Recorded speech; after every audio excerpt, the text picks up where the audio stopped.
Hey guys, and welcome to the first episode of our base building series. Since I am not a Town 9 base builder, I have invited one of our Town 9 base building guys. And yeah, Lucas, introduce yourself, I would say. Well, hello everybody. I'm Lucas, and for those who aren't familiar with myself, I am playing the Knäckebrot and Lucas 15 account in Dark Looters. I also sometimes fail dips on my Nox account, but let's not talk about that. And yeah, since the base building at our level is kind of just for defending the fresh hit, we will just talk about the base building style that we are using in DL. So just trying to defend the fresh hit, just try that your base defends at least one hit, and the traps are placed like, yeah, you want to try the first attack. So if you get the cleanup or anything like that, it's not the goal to defend multiple times these bases. So all of you guys have a idea what the goal is. And yeah, starting with the defending of different troop compositions, we will start with the question: how do you guys try to defend against kill squads or hawk attacks? Of course, well, definitely the stoned hobo is probably still option number one whenever people can't go with air. So key points to defending that would be to avoid high value jump connections. So you don't want to have a jump that connects one side of the base with the other, or that connects a lot of defenses and both heroes. Because that would be just too much value, and it gives up a spell for the back end hard part, and you don't want to have that. Very important as well is to make funneling as hard and unpredictable as possible for the attacker. You can use Teslas to lure away golems. You can use mortars to force the attacker to put down the golem in a certain spot. I will show some examples for that later on. And really important as well is to have the core of the base rather empty. And when I'm saying empty, I mean in a way as such there is not many buildings in there, so a big kill squad will rather go towards the side and not push through the core. So you want to avoid that. Typically, and I'm going to talk about traps later on as well, but typically you want to have giant bombs towards the outside to maybe force an early heal because your bowlers hit giant bomb or something, and you don't have that heal for a kill squad in the core or when you meet the CC like you would typically like to have as an attacker. Yeah. Typically, guys wouldn't attack with queen charges anymore when they do grounds. Maybe short queen walk. So when defending grounds, you don't really have to avoid good charges. Of course, it's always nice, but as you said, as the goal is to defend only one hit, people will prefer not to go for the charge because it's more risky than a straight kill squad. So maybe to summarize what I've said, avoid high value jumps, have tricky funneling. We're going to talk about that with the examples a little bit more, and then have a core that makes it hard to push through as it's rather empty or empty of defenses for instance as well. Yeah, Okay. that's it. Yeah, and so we will switch to the, well, I think most, or at least second most attack strategy at Town 9, which is the Laloon. So what do you guys try to prevent over there? Yeah, of course, like the Lalo is definitely the strongest Town 9 attack strategy. So and the very strongest is the quad Lalo, so where you just suicide your heroes for the enemy AQ. Like, basically, you can quad Lalo every base where the straight up hero entry will give you the enemy AQ and possibly the CC, but you don't even have to get the CC. It's possible to quad Lalo every base, but of course you can make it harder. Typically, in the current meta, most important for defending air attacks is, and when I'm saying air attacks, I mean air attacks that have a very small kill squad, because that's the strongest attack strategy. And typically what you want to do in the current meta is to have all air targeting defenses, such as the Teslas, the Wizard Towers, the Expos, the Sweepers, the Arch Towers. I don't think I forgot anything. Yeah, you want to have all those outside of AD range. So the range of the air targeting defenses shouldn't be in AD range, as I said, because if they are, they can be tanked by a Hound, and basically you're trying to defend the air attack by making the attacker run out of loons, not hounds. Sorry, that's it. Like, you're trying to have the attacker run out of loons, and maybe if they miss an expo, for example, like because you were successful in killing a few loons, the expo is going to basically be a pain for the entirety of the raid. So that's something you want to force. People not having good pathing as well, and basically something like that would be a case where you don't have good pathing anymore. When, for example, you miss the next expo on your Lalo, that's like worst case scenario for the attacker, but best case scenario for the defender, of course. Okay, so the last attack, or more or less the last, and I think the less popular attack, is the Queen Charge. You guys do anything against that, or just trying to prevent the other attacks? And if the attacker does Queen Charges or Queen Walks, it's fine to you.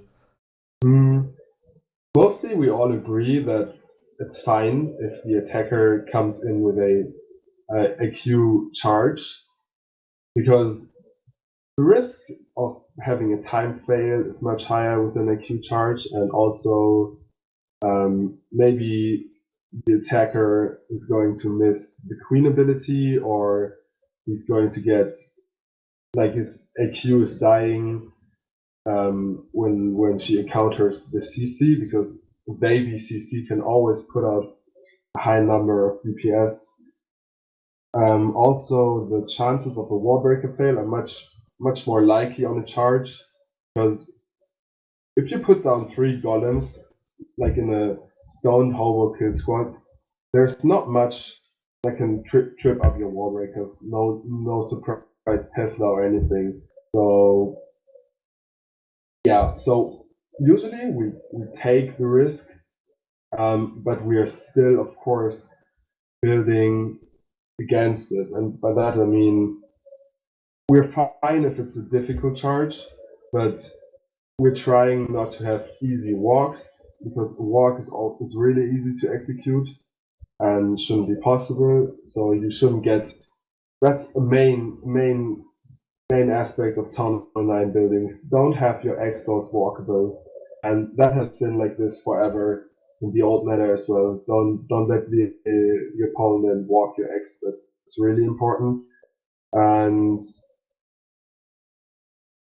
if a charge gives up 2 air defenses and the queen, the attacker any more air targeting value. So it's fine if you get a couple of cannons and 2 air defenses and the queen. We can try and live with the rest, but really you shouldn't let the attacker create good loon pathing or charge that also gives him 2 air defenses and the queen. So that's what to keep in mind when trying to defend against charges. But if you if you build a base and you see, of course, you don't want to have good high value charges, but it's not your very first goal to defend against that. Okay, so let's go through the different traps that are available at Town Hall 9 and go through the most useful spots for them in the base at Town Hall 9. And we will start with the small bomb. And yeah.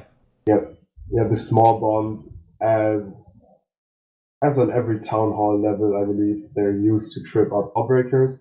Maybe not that much at town hall 10 and 11 because you would need 2, and you usually get a scout attack and all that. But at town hall 9, definitely put them outside your walls. Have a look where the attacker might like to break in. Usually one or let the clanmate test that for you, and try to force a wallbreaker fail, because whenever you force a wallbreaker fail, the attacker starts to panic. Oftentimes, not always, but you can really ruin the rage right at the start, and you shouldn't let out on that opportunity. So basically, all small bombs should be used to force wallbreaker fails. So put them outside your outer walls, not right at the wall because that won't work, but one tile away works already. Okay. So the next trap would be the spring trap. Spring traps, well, they work against bowlers as well, but they're your best bet against hogs. So place them between the defenses, of course. I hope you all do that. So you don't want to have a spring, like, you don't want to have a quad fed spring in the middle of the base.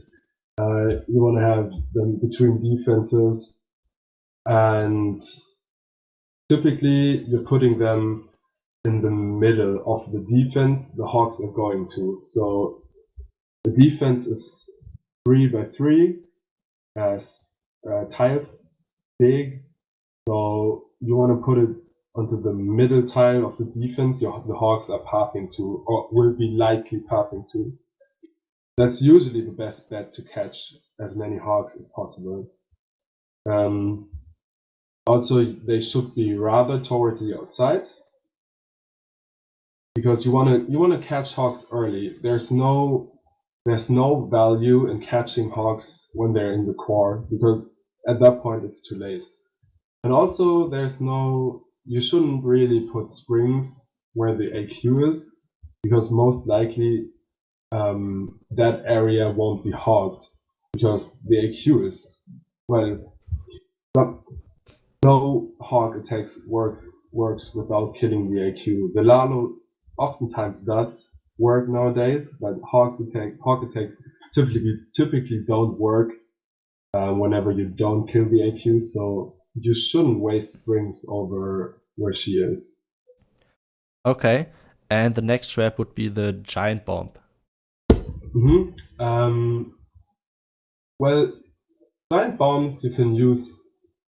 There's basically two purposes for giant bombs. One is to defend hogs, but ever since the nerf to giant bombs, so they don't do what was it, double damage, or 1.5 times damage on hogs. Well, ever since then you don't do doubles anymore. You don't have double giant bombs, because it's a waste of your bombs basically. You have singles typically, and you can either use them to make hogging more difficult. That's totally perfect. But you can also use them to counter a kill squad, because what makes kill squads so strong are the bowlers. And if bowlers hit a giant bomb, that you're basically forcing the attacker to drop a heal. So that being said, you're also trying to push the giant bombs rather towards the outside of the base, so the boulders get hit early. You wanna have them force the heal early, so they can't react later on. And yeah, also having giant bombs towards the outside also helps to defend hogs for the same reason as having springs towards the outside helps to defend hogs. And just to clarify that, by towards the outside, I mean right after the first defense of the perimeter. So that's where you want to have bombs, and that's where you want to have your springs. Okay, so we will shift over to the air part, and we will start with the black mines. Yeah. Typically, you want to have. Well, it's always been that your black mines you want to have right at the AD to pop your hounds, and I guess that's still kind of true in nowadays meta. That's always a good call. You can't do anything wrong with putting your air traps right there. In the old meta, you used to double up a lot on certain ADs when you were certain that, like usually the AD, the air defenses on the other side of the queen, you used to double up on black mines there. In today's meta, it's quite common to just put one seeking air mine at each air defense, for example. You can also use black mines if you're using a troll Tesla to force a second loon, and maybe the attacker is bringing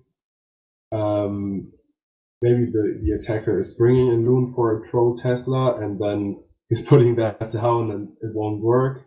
And I've seen people also move away with seeking air mines from the ADs completely, more or less. I think with the intention of forcing the hounds not to pop, and at the same time hoping to catch a few loons. And as I've said earlier, maybe if you can get down the right loon, or you get a lucky shot on a loon that's going towards an expo or the tower, and it helps that defense to stay up, helps to defend against Lalo. So I guess seeking air mines still do very well DLD, but you can also be a little you can think outside the box with them, and protect certain key defenses or outside defenses. But you don't want to protect defenses where the attacker is anyway going to send a hound over. So Okay. that's it for seeking emeralds. Okay, and the next trap would be the red mine. Yeah, where the red mine, the air bomb, it's the main purpose is to catch loons. You're trying to catch loons, and the tricky thing is to put them in a place where the attacker can't really send a hound over those defenses and soak up the red bomb, because a red bomb on the hound is a bad bomb for you if you're building a base. So maybe try to put them next to Teslas, because the attacker doesn't know where Teslas are, and he might not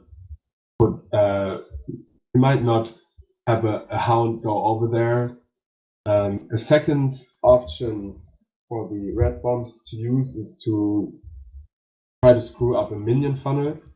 So if you have an area where you're thinking the attacker might use a minion funnel, you can try to screw that up, maybe in front of some cannons or something. But really the best value you get by catching loons with it, and that's what you should be looking out for. So try to defend, try to protect key defenses against the Lalo, such as Wizard Towers, Expos, Teslas. Well, the Expos you can't really, to be honest, because they're mostly inside the core. So wizard towers, Teslas, archer towers. That's a good spot for your red bombs. And try to have them so the attacker won't go over them with the hound, and then you're fine. Okay, and the last trap would be the skeleton trap. Yeah. I guess for skellies you can still go both ways. You can either place them like you would place red bombs, and then you use air skellies. So that's always a good option. Or you try to place them like you would place springs, and then you go ground skellies. You can go both. I prefer air skellies because they can be really pesky, and I don't know. The ground skellies, yeah, they do work on the hound, on the hawks, but in my eyes, the Lalo attack is still much stronger. So I would go air skellies, but both are viable and both are okay. But maybe it depends on the base. But air skellies are definitely not wrong. Okay, and like you said in the beginning, you have some examples of bases for us. So we want to start with the first base. Of course. Yeah, in the first base, you can see a few characteristic features of the base. Funneling is very difficult because yeah, there's a lot of double layer trash outside the wall. Also, the outside defenses are kind of forcing um, certain golem positions, and then you have Teslas picking up potential funnel troops. Yeah, that's that's most important when looking at this base. Also, the king separated from the AQ, which is something I prefer. Some people like to protect the archer queen with the king. I prefer to have him away from the queen to counter hogs, because he's really very effective against hogs. And yeah, so what else can we see? There's no real good jump spells. Maybe from 6 o'clock, but as I've said, funneling is tricky, and you are going to have the DK eating at the golem straight from the beginning, so that's not really ideal. And the golem pathing through the core is also not ideal because there's a little dead zone towards the AQ. So that's the idea behind that base. Okay, and you can see the Troll Tesla at 6 o'clock as well with the black mine. Yeah, and the black man, yeah, like I was talking about. I don't know. I haven't seen it work too many times, but it sometimes does, and if it does, it was worth it because you can imagine the attacker's angry face for failing on Troll Tesla with the black mine on it. Yeah. Okay, switching to the second one. Mm-hmm. Okay. Yeah, I brought the second base as an example because I really like the difficult pathing to the core. You can't really go with the heavy kill squad. Also, on this base, you can see the characteristic outside giant bombs. Yeah, just to catch the kill squad early. You can see the heroes are protected by a lot of trash. That's really important, and it's kind of difficult to funnel that away. And from wherever you're coming, you need a double jump to really get good value on the base. Because let's say you're coming from the side from 2 o'clock, or the base is symmetrical, so it doesn't really matter 2 o'clock or 7 or 8 o'clock. You can get a jump to the core and get the AZ, but then, for example, you're not getting the king, and they will make a hog attack more difficult. So yeah, in that sense, the base is really showing a lot of characteristics of a new meta base. Okay, and now the last and the third example. Yeah, this is the base I built for the CWL finals.